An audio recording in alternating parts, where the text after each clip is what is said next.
Welcome to my edition of Skull Candy Too Face. Happy Halloween. Keep watching. Let's get started.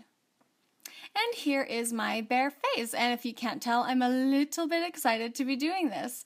First thing I'm going to do is start with my regular foundation on one side of my face. I'm going to keep it all just to the one side. If you want to watch the full video of mine on foundation, I will put a link below so you can go ahead and watch that for the fuller details. As for right now, I'm just going to briefly show you that I'm just going to get everything covered, and I am going to be using just a little more than normal because it is theater and Halloween, so I'm going to drag it down on my neck to make sure that's all covered. Then I'm going to go in just like normal and conceal my under eye, and every single product that I use will be listed below, so if you have questions, go ahead and look there.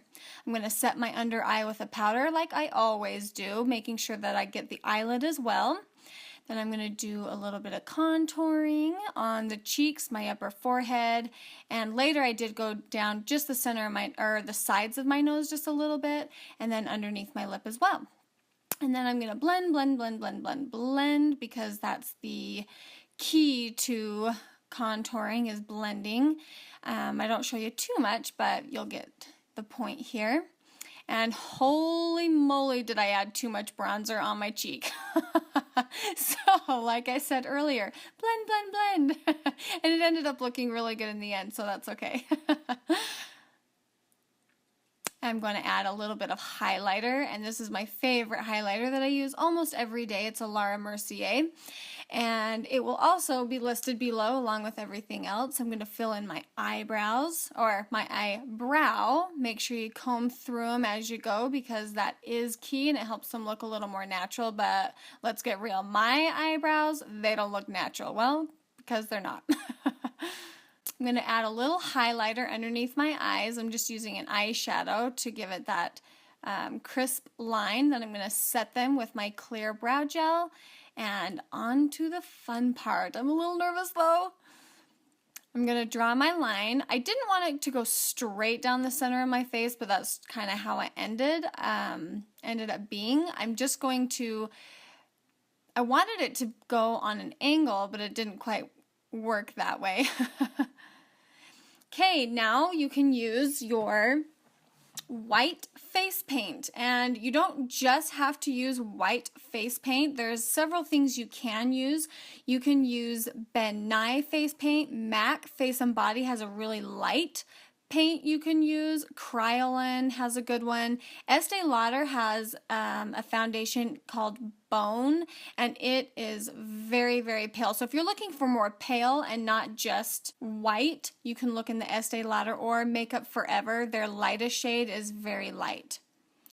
I'm going to be using white Manic Panic pressed powder. There are other options that you can use. I know it's hard to find just a solid white powder. You can use baby powder, but keep in mind, oh, that sucks all the moisture, which that's its job, but it will work for setting your powder or for setting your white makeup. If you have a translucent powder, you can also use that in replace of the white powder. The reason I like the white, if you're going to be gone through the day, you can touch up and it actually leaves the color white. So if you smudge it or it sweats off, you can actually retouch it with the white Manic powder and it will leave that white color behind. So now I'm going to go through and draw the circle around my eye, and I leave the edge kind of thick so that I can go in and smudge later. And what do you know? I finished my eye makeup. Okay. You can go ahead and finish your eye makeup on the other side.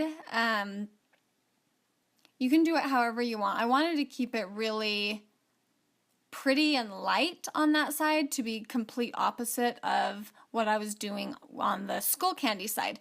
So I take my finger and I'm just going to smudge around the edges to help blend, and then I take a black eyeshadow and a flatter brush and I just kind of work my way around the eye, darkening it, blending it, working it towards this down towards my eye. I leave just about an inch or so around my eye because I wanted to fill it in with the same color of eyeshadow that I used on the other side of my eye. I kind of wanted it to resemble like the dead side of me and then the alive side of me. So I kind of wanted to tie the two together by using that same eyeshadow. I did not like how much of the color you could see, so later I went back in and darkened it just a little bit with black eyeshadow.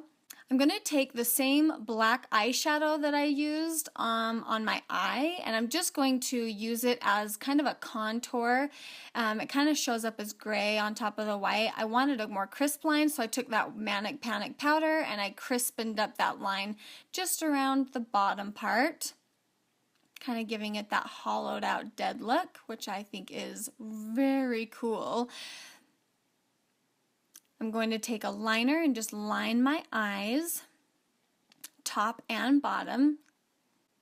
This doesn't necessarily have to be clean, just get it on there because it's not going to be too noticeable anyway, but I set it with a black eyeshadow just to keep it there and so it doesn't smear.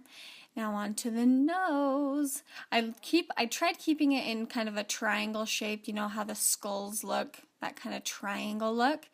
So then I fill it in, and I got really sick of my pencil breaking, so I'm going to switch to my gel liner that I love. It's waterproof, which is good because you might be able to see later in this video, I start sweating a little bit. I was just so nervous and excited.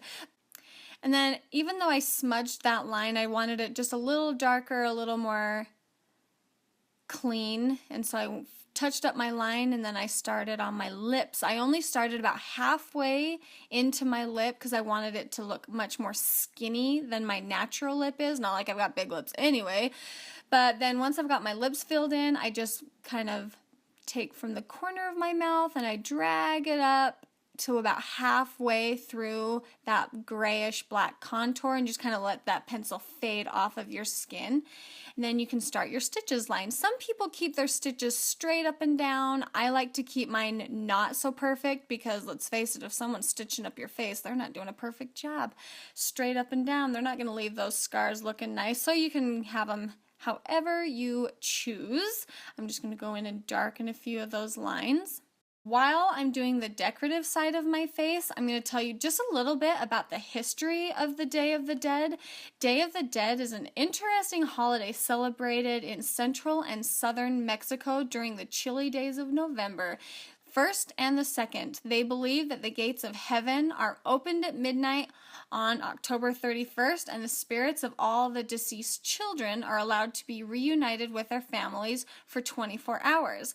So they leave things for their little kids, like they'll leave treats and hot cocoa, and then on November 2nd, they believe that the adult spirits come down and join their festivities. So they'll leave like shots of whatever out for them, cigars, cigarettes, that kind of thing, which I had no idea. I didn't know that that's what this this skull candy meant. And the skull candy comes because they make candy in the shape of skulls, and they leave those candies out for their deceased family members and for the little children that have been deceased as well. And I thought that was really interesting. Anyway, thought I'd share that with you. Yeah, now it's time for lashes. Woo, and there they are. Look how fun those are. They have these little balls on the end, and look at those eyelashes. So pretty. Link down below for everything that I'm using. Look at the difference. I think those little balls on the end of the lashes are seriously fun and cute. But they bounce on my eyes, I can feel them. Okay, I'm going to line my lips with a liner, and then I'm going to go in and fill them in with the most beautiful Kat Von B lipstick you have ever come across. It is my favorite. Here is the final look. I have a ratted mess on one side, and I used dry shampoo, and then I curled and polished the other side, as you can see. I hope you all have an extremely happy and safe Halloween, and if you like this look, please comment below, give this video a thumbs up, and do not forget to subscribe. If you recreate this look, pretty please tag me on Instagram. My link will be down below. I would love to see what you've done with the look or how you put your twist to it. Happy Halloween, everybody!